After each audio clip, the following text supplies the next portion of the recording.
हाँ जी बच्चे, good morning to all. बच्चे एग्जाम्पल नंबर 20 है यूनीमैक्स की बुक के अकॉर्डिंग। ये मैं सम थोड़े नाल डिस्कस कर रहा। ਇਹਦੇ ਵਿੱਚ देखो सब तो पहले तो यूनीमैक्स की बुक के देखो थोड़े को रिसीप्ट एंड पेमेंट का जो टोटल है वो गिवन है 2645 और 2645 ਤੁਹਾਡੇ ਕੋਲ रिसीप्ट एंड पेमेंट का टोटल गिवन है। सब तो पहले तो देखो जिन्ने भी ਤੁਹਾਡੇ ਕੋਲ पेमेंट्स वगैरह ਹੋਣਗੀਆਂ ਉਹਨੂੰ ਅਸੀਂ एक्सपेंसिस साइड ਤੇ शो कर ਦਾਂਗੇ और जो साढ़े को रिसीप्ट वगैरह गिवन होणगियां उन्होंने असी इनकम साइड से शो कर देंगे। इस तो इलावा पेमेंट साइड तुहाडे कोल कुछ एसिड्स वगैरह दिते होणगे, वो एसिड असी क्लोजिंग बैलेंस शीट दे विच रिकॉर्ड करांगे और रिसीप्ट साइड्स ते साढ़े कोल कुछ लाइबिलिटीज़ वगैरह दित्तियां होणगियां, वो लाइबिलिटीज़ नूं असी क्लोजिंग बैलेंस शीट की लाइबिलिटी साइड ते शो कर देंगे। रिसीप्ट एंड पेमेंट दे विच बच्चे जो भी तुहाडे कोल एसिड्स और लाइबिलिटीज़ दित्तियां होणगियां वो एसिड्स और लाइबिलिटीज़ नूं तुसीं क्लोजिंग बैलेंस शीट दे विच रिकॉर्ड करोगे। अगर सम दे विच स्पैसीफिक मैंशन है कि ये ओपनिंग बैलेंस है फिर तो असीं ओपनिंग बैलेंस ट्रीट करांगे, अदरवाइज तुसीं उहनूं क्लोजिंग बैलेंस ही ट्रीट करना है। जो ओपनिंग इन्फॉर्मेशन होएगी विदाउट डेप्रीसीएशन वो साडे कोल एडजस्टमेंट दे विच गिवन होएगी, उहनूं असीं ओपनिंग बैलेंस शीट दे विच रिकॉर्ड कर Dange.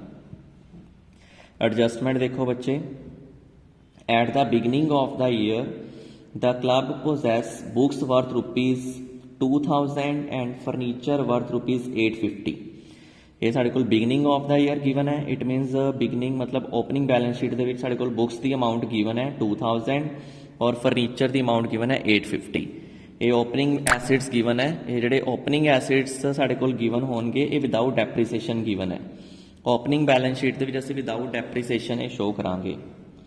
Ordinary subscription in arrear at the beginning of the year amounted to rupees 35 and at the end of the year is 45।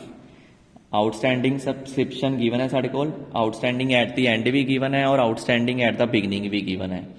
एक तो सब तो पहले असं बैलेंस शीट के रिकॉर्ड करांगे, जो ओपनिंग सब्सक्रिप्शन है उन्होंने तुसीं ओपनिंग बैलेंस शीट के रिकॉर्ड कर दोगे और जो क्लोजिंग सब्सक्रिप्शन गिवन है इन्हों तुसीं क्लोजिंग बैलेंस शीट के रिकॉर्ड करोगे। और इनकम एंड एक्सपेंडिचर अकाउंट के जो आउटस्टैंडिंग एट द एंड है उन्होंने तुसीं प्लस कर दोगे, जो आउटस्टैंडिंग एट द बिगनिंग होएगा उन्होंने तुसीं लैस कर दोगे। दैन आफ्टर बच्चे 6 मंथ का रेंट गिवन है,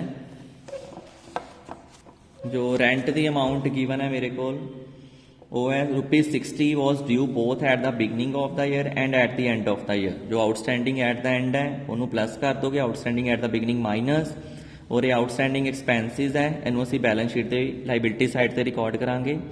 जो क्लोजिंग बैलेंस है उन्होंने क्लोजिंग बैलेंस शीट की लाइबिलिटी साइड से रिकॉर्ड करोगे, जो ओपनिंग बैलेंस है उन्होंने ओपनिंग बैलेंस शीट की लाइबिलिटी साइड से रिकॉर्ड कर दोगे। दैन आफ्टर इंटरस्ट हजे असीं रिसीव नहीं किया और रिसीव करना है, लास्ट पॉइंट के गिवन है 3% फिक्सड डिपॉजिट के उत्ते असीं इंटरस्ट कैलकुलेट करांगे और एक क्रूड इंटरस्ट है बैलेंस शीट की एसिड साइड से रिकॉर्ड करोगे और इनकम दे विच असीं इनकम साइड शो कर देंगे, इंटरस्ट विच इहनूं प्लस कर दोगे। लास्ट ते डेप्रीसीएशन गिवन है, फर्नीचर के उत्ते 50 रुपीज़ है और बुक्स के उत्ते 113 रुपीज़ है। और हुण असीं सब तो पहले बच्चे इहदे विच प्रिपेयर करांगे income and expenditure account.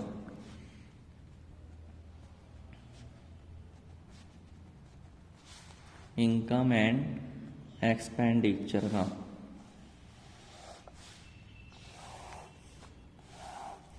Payment side से देखो सब तो पहले एक्सपेंसिस गिवन है, जिवें देखो सब तो पहले मेरे को रेंट की अमाउंट गिवन है, इत्थे आ जाएगा टू रेंट, रेंट है मेरे को 168 रुपीज़। एडजस्टमेंट के विच आउटस्टैंडिंग एट द एंड भी गिवन है, आउटस्टैंडिंग जो एट द एंड है उन्होंने प्लस कर देंगे, आउटस्टैंडिंग एट द जो बिगनिंग रेंट है उन्होंने तुसीं लैस कर दोगे। आउटस्टैंडिंग एट द एंड जो रेंट है वो है साढ़े कोल 60 और आउटस्टैंडिंग एट द बिगनिंग जो मेरे को रेंट गिवन है वो भी है मेरे को 60। Outstanding at the beginning lace हो गया, एंडिंग ऐड कर दोगे, ये साढ़े को रेंट की अमाउंट आ गई 168। पेमेंट साइड से देखो नेक्स्ट एक्सपेंसिस गिवन है वेजिस, इत्थे लिख दोगे टू वेजिस, वेजिस की अमाउंट है 245। नैक्सट है बच्चे थर्ड नंबर पर लाइट चार्जिस, 2 लाइट चार्जिस, ये अमाउंट आ गई मेरे को 72 रुपीज़। लैक्चर फीस गिवन है, लैक्चर फीस की अमाउंट है 435। दैन उस तो बाद गिवन है बुक्स परचेज, ये एसिड है, एसिड साइड से दिखा दोगे। ऑफिस एक्सपेंस गिवन है, to office expense, office expense की अमाउंट दिखा दो 450। दैन उस तो बाद गिवन है 3% फिक्सड डिपॉजिट, फिक्सड डिपॉजिट साढ़े लिए एसिड है, एसिड साइड से दिखावांगे। कैश एट बैंक की अमाउंट गिवन है, कैश इन हैंड की अमाउंट गिवन है, इनू भी असी एसिड साइड से लिखांगे। रिसिप्ट साइड पर आ जाओ, सब तो पहले ओपनिंग बैलेंस गिवन है जो कि असी ओपनिंग बैलेंस शीट के रिकॉर्ड करना है। उस तो बाद एंट्रेंस फीस गिवन है, बाय वाली साइड लिख दो by entrance fees 255। Subscription given है तो लिख दोगे बाय सब्सक्रिप्शन, सब्सक्रिप्शन की अमाउंट है 1600। ਇਹਦੇ ਵਿੱਚ प्लस कर दोगे एडजस्टमेंट ਦੇ ਵਿੱਚ गिवन है outstanding subscription at the end minus subscription outstanding at the beginning, outstanding subscription at the beginning, outstanding at the beginning, outstanding at the end amount given है एडजस्टमेंट के 45 और आउटस्टैंडिंग एट द बिगनिंग जी subscription है वो है साढ़े को given है 35। ये साढ़े को नैट सबसक्रिप्शन की अमाउंट आ जाएगी 1610। दैन आफ्टर बच्चे डोनेशन गिवन है by donation, donation is 165, donation की अमाउंट गिवन है 165। Then life membership fees given है, इनू असी लाइबिलिटी ट्रीट करांगे, कैपिटलाइज ट्रीट करांगे, लाइबिलिटी साइड दिखा दोगे। बाय इंट्रस्ट, इंट्रस्ट है मेरे को 14, हुण इहदे विच देखो इंट्रस्ट है 14 और एडजस्टमेंट दे विच गिवन है कि फिक्स डिपॉजिट उत्ते असीं 3% इंट्रस्ट कैलकुलेट करना है। फिक्स डिपॉजिट का जो इंट्रस्ट है इत्थे लिख दोगे एक्रूड इंट्रस्ट, फिक्स डिपॉजिट की मेरे को अमाउंट है 800 मल्टीप्लाई बाय फिक्स डिपॉजिट के नाल ही देखो उनका रेट गिवन है साढ़े को 3% रेट आ जाएगा। मल्टीप्लाई बाय ये जो फिक्स डिपॉजिट के नाल देखो एसिड साइड पेमेंट साइड से जो फिक्स डिपॉजिट की अमाउंट गिवन है डेट मैंशन है 1 जुलाई और ईयर साडा क्लोज हो रहा है 31 दिसंबर नूं। 1 जुलाई तो लैके 31 दिसंबर तक देखो किन्ने मंथ्स बन गए, 1 जुलाई तो 31 दिसंबर तक साढ़े को 6 मंथ बन रहे हैं, जुलाई अगस्त सितंबर अक्तूबर नवंबर दिसंबर 6 मंथ का असीं इत्थे इंट्रस्ट कैलकुलेट कर लांगे। और जो 6 मंथ का साढ़े को इंट्रस्ट आ रहा है ये आ रहा है मेरे को 12 रुपीज़, दोनों नूं प्लस कर दो, टोटल अमाउंट आ गई साढ़े को 26 रुपीज़। दैन उस तो बाद रिसीप्ट साइड ते बैक आ जाओ, लाइफ मैंबरशिप फीस नूं असीं लाइबिलिटी ट्रीट करांगे, इंट्रस्ट की असीं ट्रीटमेंट कर चुके हैं। रिसीप्ट साइड ते मेरे को लास्ट टर्म है प्रॉफिट ऑन एंटरटेनमेंट, तो लिख दो by profit on entertainment, entertainment का प्रॉफिट गिवन है साढ़े को 42 रुपीज़। ठीक है बच्चे, ये साढ़े को सब तो पहले सब्सक्रिप्शन की अमाउंट आ गई सी 1600 rupees, outstanding at the and में ऐड करता, outstanding at the beginning lace हो गया। Donation is 165, interest already given है, रिसिप्ट साइड ते 14 और ये आउटस्टैंडिंग इंटरस्ट आ गया 6 मंथ का 26 total interest. Profit already given है, प्रॉफिट में इनकम साइड ते शो कर दोगे और एक साढ़े को एंट्रेंस फीस गिवन सी 255। दैन आफ्टर जिन्ने भी एक्सपेंसिस सी उसी सारे एक्सपेंसिस शो करते। इस तो इलावा देखोगे अगर कोई डेप्रीसीएशन वगैरह एडजस्टमेंट के गिवन है तो डेप्रीसीएशन शो कर दोगे। सम दे बिल्कुल लास्ट देखो 2 डेप्रीसीएशन गिवन है, 2 डेप्रीसीएशन। एक तो साढ़े को डेप्रीसीएशन गिवन है फर्नीचर के उत्ते, फर्नीचर का डेप्रीसीएशन गिवन है 50 और एक है मेरे को बुक्स के उत्ते डेप्रीसीएशन, बुक्स का डेप्रीसीएशन गिवन है 113। ठीक है बच्चे, साढ़े को सारे एक्सपेंसिस आप शो करते 168, 435 is lecture fees, 450 is office expense, then after depreciation. और इनकम साइड सब तो पहले प्लस करो, इनकम साइड थोड़े को टोटल आ जाएगा, इनकम साइड है सारिया इनकम्स नूं बच्चे असीं प्लस कर लिया, इनकम साइड मेरे को टोटल आ जाएगा 2098। ਇਨਕਮ ਸਾਈਡ ਦੇ ਵਿੱਚੋਂ ਇਹ ਸਾਰੇ ਐਕਸਪੈਂਸਿਸ ਤੁਸੀਂ ਲੈਸ ਕਰ ਦੋਗੇ। ਸਾਰੇ ਐਕਸਪੈਂਸਿਸ ਲੈਸ ਕਰਕੇ ਸਾਡੇ ਕੋਲ ਇੱਥੇ ਸਰਪਲਸ ਦੀ ਅਮਾਊਂਟ ਆ ਰਹੀ ਹੈ 565। Total is 2098। ਇਹ ਸਾਡੇ ਕੋਲ ਸਰਪਲਸ ਆ ਗਿਆ, that is balancing figure. Total is 2098। ਹੁਣ ਦੇਖੋ ਇਸ ਸਮ ਦੇ ਵਿੱਚ ਸਾਡੇ ਕੋਲ ਕੈਪੀਟਲ ਫੰਡ ਗਿਵਨ ਨਹੀਂ ਹੈ। ਨੈਕਸਟ ਹੁਣ ਅਸੀਂ ਪ੍ਰਪੇਅਰ ਕਰਨੀ ਹੈ ਇਹਦੇ ਵਿੱਚ ਓਪਨਿੰਗ ਬੈਲੈਂਸ ਸ਼ੀਟ। ਸਭ ਤੋਂ ਪਹਿਲੇ ਤੁਸੀਂ ਇਹਦੇ ਵਿੱਚ ਹੁਣ ਓਪਨਿੰਗ ਬੈਲੈਂਸ ਸ਼ੀਟ ਪ੍ਰਪੇਅਰ ਕਰੋਗੇ। ਓਪਨਿੰਗ ਬੈਲੈਂਸ ਸ਼ੀਟ ਜੇ ਯੂਨੀਮੈਕਸ ਦੀ ਓਲਡ ਐਡੀਸ਼ਨ ਦੀ ਬੁੱਕ ਦੇ ਅਕੋਰਡਿੰਗ ਜਿਹੜੀ ਐਗਜ਼ਾਮਪਲ ਨੰਬਰ 20 ਹੈ, ਮੈਂ ਤਾਂ ਟੋਟਲ ਤੁਹਾਨੂੰ ਦੱਸ ਦਿੰਦਾ, ਤੁਹਾਨੂੰ ਸਟੇਟਮੈਂਟ ਮਿਲ ਜਾਏਗੀ ਬੁੱਕ ਦੇ ਵਿੱਚ। Receipt and payment the total ਦੇਖ ਲਓ 2645 ਹੈ, 2645। ਹਾਂਜੀ ਦੇਖੋ ਜਿੱਥੋਂ ਓਪਨਿੰਗ ਬੈਲੈਂਸ ਸ਼ੀਟ ਦੇ ਵਿੱਚ ਸਭ ਤੋਂ ਪਹਿਲੇ ਅਸੀਂ ਇੱਥੇ ਕੈਸ਼ ਦਾ ਬੈਲੈਂਸ ਲਿਖਣਾ ਹੈ। ਉਹ ਕੈਸ਼ ਦਾ ਬੈਲੈਂਸ ਕਿੱਥੇ ਦਿੱਤਾ ਹੋਏਗਾ? ਬਿਲਕੁਲ ਸਮ ਦੇ ਵਿੱਚ ਰਿਸੀਪਟ ਸਾਈਡ ਤੇ ਫਸਟ ਨੰਬਰ ਤੇ ਜਿੱਥੋਂ ਸਾਡਾ ਸਮ ਸਟਾਰਟ ਹੋ ਰਿਹਾ। ਰਿਸੀਪਟ ਸਾਈਡ ਤੇ ਦੇਖੋ ਲਿਖਿਆ ਹੋਇਆ to balance from last year. Last year ਦਾ ਬੈਲੈਂਸ ਗਿਵਨ ਹੈ 319। ਇੱਥੇ ਲਿਖ ਦੋਗੇ cash balance 319। Then after adjustment ਦੇ ਵਿੱਚ ਸਾਡੇ ਕੋਲ ਦੋ ਓਪਨਿੰਗ ਐਸਿਡ ਦਿੱਤੇ ਹੋਏ ਹੈ, ਇੱਕ ਹੈ ਬੁੱਕਸ ਔਰ ਇੱਕ ਹੈ ਸਾਡੇ ਕੋਲ ਫਰਨੀਚਰ। ਇੱਥੇ ਲਿਖ ਲੋਗੇ ਬੁੱਕਸ। ਬੁੱਕਸ ਦਾ ਓਪਨਿੰਗ ਬੈਲੈਂਸ ਹੈ ਮੇਰੇ ਕੋਲ 2000 ਔਰ ਫਰਨੀਚਰ ਦਾ ਮੇਰੇ ਕੋਲ ਓਪਨਿੰਗ ਬੈਲੈਂਸ ਦਿੱਤਾ ਹੋਇਆ ਹੈ 850। ਇਸ ਤੋਂ ਇਲਾਵਾ ਦੇਖੋ ਸਮ ਦੇ ਵਿੱਚ ਹੋਰ ਸਾਡੇ ਕੋਲ ਕਿਹੜੇ ਓਪਨਿੰਗ ਐਸਿਡਸ ਦਿੱਤੇ ਹੋਏ ਹੈ। ਇੱਕ subscription outstanding given C at the beginning. Subscription outstanding at the beginning adjustment ਦੇ ਵਿੱਚ ਦੇਖੋ ਸੈਕਿੰਡ ਲਾਈਨ ਦੇ ਵਿੱਚ ਗਿਵਨ ਹੈ ਆਊਟਸਟੈਂਡਿੰਗ ਸਬਸਕ੍ਰਿਪਸ਼ਨ ਸਾਡੇ ਲਈ ਐਸਿਡ ਹੈ। Subscription outstanding at the beginning. Subscription outstanding ਜੋ ਐਟ ਦਾ ਬਿਗਨਿੰਗ ਗਿਵਨ ਹੈ ਉਹ ਹੈ ਮੇਰੇ ਕੋਲ 35 ਰਿਕਾਰਡ ਕਰ ਲੋਗੇ। Then after rent outstanding. Rent ਮੇਰੇ ਲਈ ਐਕਸਪੈਂਸਿਸ ਹੈ। Outstanding rent at the beginning given ਹੈ। ਆਊਟਸਟੈਂਡਿੰਗ ਰੈਂਟ ਬਿਗਨਿੰਗ ਦਿਖਾ ਦੋਗੇ rent outstanding at the beginning. Rent outstanding at the beginning given ਹੈ ਸਾਡੇ ਕੋਲ 60 ਰੁਪੀਜ਼। ਹੋਰ ਇਸ ਤੋਂ ਇਲਾਵਾ ਕੋਈ ਲਾਇਬਿਲਿਟੀ ਗਿਵਨ ਨਹੀਂ ਹੈ। ਐਸਿਡ ਸਾਈਡ ਪਲੱਸ ਕਰ ਦੋ। ਇਹ ਸਾਰੇ ਸਾਡੇ ਕੋਲ ਓਪਨਿੰਗ ਐਸਿਡ ਦਿੱਤੇ ਹੋਏ ਸੀ। ਸਮ ਦੀ ਸਟਾਰਟਿੰਗ ਤੇ 319 ਰੁਪੀਜ਼ ਦਿੱਤੇ ਹੋਏ ਹੈ। ਜਿੱਥੋਂ ਰਿਸੀਪਟ ਸਾਈਡ ਤੇ ਕੈਸ਼ ਦਾ ਓਪਨਿੰਗ ਬੈਲੈਂਸ ਸ਼ੀਟ ਵਿੱਚ ਆ ਜਾਏਗਾ। ਦੋਨੋਂ ਐਸਿਡ ਸਾਡੇ ਕੋਲ ਐਡਜਸਟਮੈਂਟ ਦੇ ਵਿੱਚ ਗਿਵਨ ਹੈ। ਬੁੱਕਸ ਦਾ ਓਪਨਿੰਗ ਬੈਲੈਂਸ ਗਿਵਨ ਹੈ, ਫਰਨੀਚਰ ਦਾ। Then outstanding subscription at the beginning adjustment ਦੇ ਵਿੱਚ ਗਿਵਨ ਹੈ 35। ਇਹਨਾਂ ਸਾਰਿਆਂ ਨੂੰ ਬੱਚੇ ਪਲੱਸ ਕਰ ਦੋਗੇ। ਇਹ ਸਾਡੇ ਕੋਲ ਅਮਾਊਂਟ ਆ ਜਾਏਗੀ। Total is acid the total ਆ ਰਿਹਾ ਮੇਰੇ ਕੋਲ 3204।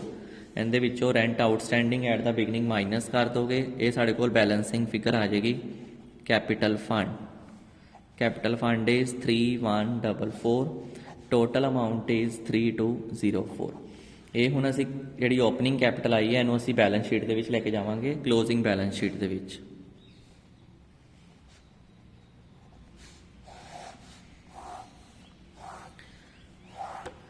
ਸਭ ਤੋਂ ਪਹਿਲੇ ਇਹਦੀ ਟ੍ਰੀਟਮੈਂਟ ਹੀ ਕਰ ਲੈਂਦੇ ਹਾਂ। ਜੋ ਅਸੀਂ ਕੈਪੀਟਲ ਫੰਡ ਕੈਲਕੂਲੇਟ ਕੀਤਾ ਹੈਗਾ ਇੱਥੇ ਲਿਖ ਦੋਗੇ ਕੈਪੀਟਲ ਫੰਡ ਇਜ਼ 3144। ਇਹਦੇ ਵਿੱਚ ਪਲੱਸ ਕਰ ਦੋਗੇ surplus. Income and expenditure account ਦੇ ਵਿੱਚੋਂ ਅਸੀਂ ਸਰਪਲਸ ਕੈਲਕੂਲੇਟ ਕੀਤਾ ਸੀ 565। ਇਹਦਾ ਟੋਟਲ ਲਗਾ ਲੋਗੇ। ਇਹ ਸਾਡੇ ਕੋਲ ਅਮਾਊਂਟ ਆ ਜਾਏਗੀ 3709। ਦੈਨ ਆਫਟਰ ਬੱਚੇ ਹੁਣ ਦੇਖੋ ਸਾਡੇ ਕੋਲ ਹੋਰ ਕਿਹੜੇ ਕਿਹੜੇ ਐਸਿਡ ਦਿੱਤੇ ਹੋਏ ਆ। ਪੇਮੈਂਟ ਸਾਈਡ ਤੇ ਦੇਖੋ ਜਾ ਕੇ। ਪੇਮੈਂਟ ਸਾਈਡ ਤੇ ਬਿਲਕੁਲ ਲਾਸਟ ਤੇ ਕੈਸ਼ ਐਟ ਬੈਂਕ ਔਰ ਕੈਸ਼ ਇਨ ਹੈਂਡ ਗਿਵਨ ਹੈ। ਸਭ ਤੋਂ ਪਹਿਲੇ ਇਹੀ ਲਿਖ ਦੋਗੇ ਕੈਸ਼ ਇਨ ਹੈਂਡ। ਕੈਸ਼ ਇਨ ਹੈਂਡ ਹੈ ਮੇਰੇ ਕੋਲ ਪੇਮੈਂਟ ਸਾਈਡ ਤੇ 20 rupees. Cash at bank given ਹੈ ਪੇਮੈਂਟ ਸਾਈਡ ਦੇ ਲਾਸਟ ਤੇ ਗਿਵਨ ਹੈ ਕੈਸ਼ ਐਟ ਬੈਂਕ ਇਜ਼ 242। ਇਹ ਸਾਡੇ ਕੋਲ ਕਲੋਜ਼ਿੰਗ ਬੈਲੈਂਸ ਆ ਗਏ। ਪੇਮੈਂਟ ਸਾਈਡ ਤੇ ਦੇਖੋ ਸਾਡੇ ਕੋਲ ਇੱਕ ਫਿਕਸਡ ਡਿਪੋਜ਼ਿਟ ਦੀ ਅਮਾਊਂਟ ਦਿੱਤੀ ਹੋਈ ਹੈ। ਫਿਕਸਡ ਡਿਪੋਜ਼ਿਟ ਦੀ ਅਮਾਊਂਟ ਗਿਵਨ ਹੈ 800 ਔਰ ਇਹ 800 ਦੀ ਅਮਾਊਂਟ ਉੱਤੇ ਬੱਚੇ ਅਸੀਂ ਐਕਰੂਡ ਇੰਟਰਸਟ ਕੈਲਕੂਲੇਟ ਕੀਤਾ ਸੀ। ਜੋ ਅਸੀਂ ਇਨਕਮ ਸਾਈਡ ਤੇ ਦਿਖਾਇਆ ਸੀ 6 ਮੰਥ ਦਾ ਜੋ ਇੰਟਰਸਟ ਸੀ ਉਹ ਆਊਟਸਟੈਂਡਿੰਗ ਸੀ 12 ਰੁਪੀਜ਼। ਉਹ ਅਸੀਂ ਇਹਦੇ ਵਿੱਚ ਪਲੱਸ ਕਰ ਦਾਂਗੇ। टोटल अमाउंट आ जाएगी फिक्स डिपॉजिट की 812। एडजस्टमेंट ਦੇ ਵਿੱਚ ਦੇਖੋ ਜੋ ਆਊਟਸਟੈਂਡਿੰਗ ਸਬਸਕ੍ਰਿਪਸ਼ਨ ਗਿਵਨ ਹੈ, ਜੋ ਬਿਗਨਿੰਗ ਸੀ ਉਹਨੂੰ ਅਸੀਂ ਬਿਗਨਿੰਗ ਓਪਨਿੰਗ ਬੈਲੈਂਸ ਸ਼ੀਟ ਦੇ ਵਿੱਚ ਦਿਖਾਤੀ, ਜੋ ਹੁਣ ਆਊਟਸਟੈਂਡਿੰਗ ਐਟ ਦੀ ਐਂਡ ਹੈ ਉਹ ਆਊਟਸਟੈਂਡਿੰਗ ਐਟ ਦੀ ਐਂਡ ਇਸ ਸਾਈਡ ਤੇ ਦਿਖਾ ਦੋਗੇ, subscription outstanding at the and. Adjustment ਦੇ ਵਿੱਚ ਗਿਵਨ ਹੈ outstanding at the and is 45। ਹੁਣ ਮੇਨ ਪੁਆਇੰਟ ਹੈ ਜੋ ਸਾਡੇ ਕੋਲ ਬੁੱਕਸ ਦੀ ਅਮਾਊਂਟ ਔਰ ਫਰਨੀਚਰ ਦੀ ਅਮਾਊਂਟ ਗਿਵਨ ਹੈ। दो अमाउंट्स दित्तियां हुई ने, एक अमाउंट एडजस्टमेंट दे विच गिवन है और एक amount receipt and payment they which given है। जो दो एसिड्स दिते होन दोनों एसिड नूं प्लस करके उनदे विचों तुसीं डेप्रीसीएशन लैस करोगे। देखो बुक्स दी दोनों अमाउंट्स नूं प्लस कर दो, एक है 2000 और इत्थे नाल दिखा दोगे जिहड़ा आपां एडिशनल बुक परचेज कीती है फरदर परचेज्ड। एडिशनल बुक जिहड़ी असीं परचेज कीती है 213, टोटल मेरे को बुक्स का अमाउंट आ गया 2213। इहदे विचों लैस कर दोगे तुसी डेप्रीसीएशन जो कि एडजस्टमेंट दे विच गिवन है 113 रुपीज़, वो लैस कर दो। नैक्सट साढ़े कोल बुक्स की अमाउंट आ गई 2100। दैन इस तो बाद बच्चे एडजस्टमेंट दे विच सिर्फ फर्नीचर दिता होया सी साढ़े कोल 850 का, उनका डेप्रीसीएशन भी गिवन है, माइनस कर दो 50 रुपीज़। नैट साढ़े कोल फर्नीचर की अमाउंट आ गई 800। मतलब देखना है कि अगर कोई भी एसिड रिसीप्ट एंड पेमेंट भी गिवन है एडजस्टमेंट गिवन है तो उन्होंने प्लस करके फिर उनके डेप्रीसीएशन लैस करना है। और ओपनिंग बैलेंस शीट के जोड़े असी एसिड रिकॉर्ड करने हैं, सिर्फ ओपनिंग एसिड रिकॉर्ड करने हैं। मोस्टली जो ओपनिंग एसिड दिते होंगे वो एडजस्टमेंट के ही दिते होंगे, और ओपनिंग बैलेंस शीट भी जो एसिड दिखाओगे जो एडजस्टमेंट के दिते होंगे उनके डेप्रीसीएशन लैस नहीं करना। क्लोजिंग बैलेंस शीट के जोड़े एसिड दिखाने हैं उनके डेप्रीसीएशन लैस करके दिखा दोगे। हाँ जी बच्चे, एक रिसीप्ट साइड पर साढ़े को लाइबिलिटीज़ गिवन है। एक तो लाइफ मैंबरशिप फीस दी हुई है, उन्होंने लिख लोगे life membership fees. Life membership fees की साढ़े को अमाउंट हैगी है 250, ये लिख दो। कैपिटल फंड की असीं ट्रीटमेंट कर चुके हुए हैं। एक आउटस्टैंडिंग रेंट सी जो बिगनिंग सी उसी ओपनिंग बैलेंस शीट के दिखाता, और हुण जो outstanding rent eight the closing है उन्होंने क्लोजिंग बैलेंस शीट के दिखा दोगे। Outstanding rent is 60 rupees. ठीक है बच्चों का टोटलिंग लगा लो सारे ने, देख लो टोटल कितना आ रहा है 60, 250 एंड 3709 टोटल आ जाएगा थोड़े को 4019। एसिड साइड का टोटल लगा दो, first is 20, then 242, 812, then 45, 2100, 800, total is 4019। ठीक है बच्चे, ये थी साढ़े कोल एग्जाम्पल नंबर 20 ओल्ड बुक के अकॉर्डिंग।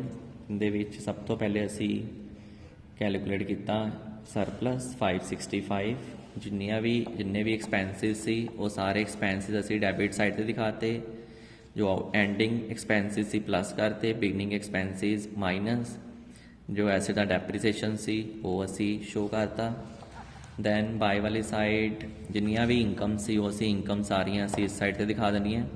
जो outstanding at the and subscription वो प्लस करती, outstanding at the beginning lace हो गया। एक फिक्स डिपॉजिट उत्ते इंटरस्ट असी कैलकुलेट किया सी, 1 जुलाई को असी फिक्स डिपॉजिट के इन्वेस्टमेंट की है। 6 मंथ का डेप्रीसीएशन उनका आप कैलकुलेट कर दिता, रेट ऑलरेडी गिवन सी 3%। ये साढ़े को आउटस्टैंडिंग टोटल इंटरस्ट आ गया 26, सो नैट साढ़े को सरप्लस है 565। दैन आफ्टर असी प्रिपेयर की opening balance sheet. Opening balance sheet के जिन्ने भी ओपनिंग एसिड दिते होंगे वो सारे लिख दोगे। कैश का बैलेंस बिल्कुल सम की स्टार्टिंग से फर्स्ट नंबर पर गिवन है 319। ये साढ़े को बैलेंसिंग फिगर आ गई कैपिटल फंड, जिन्हों भी असी क्लोजिंग बैलेंस शीट के लैके जावांगे 3144। उनके सरप्लस ऐड कर लो जो असी फर्स्ट नंबर पर कैलकुलेट किया है, so net capital is 3709। Receipt side पर लाइफ मैंबरशिप फीस गिवन है, इनू असी कैपिटलाइज ट्रीट करना है। दैन जो आउटस्टैंडिंग एट द बिगनिंग सी वो असी ओपनिंग बैलेंस शीट के दिखाते, जो हुण outstanding at the closing balance है उन्होंने असी क्लोजिंग बैलेंस शीट के दिखाता। Clear to everyone? Thank you बच्चे।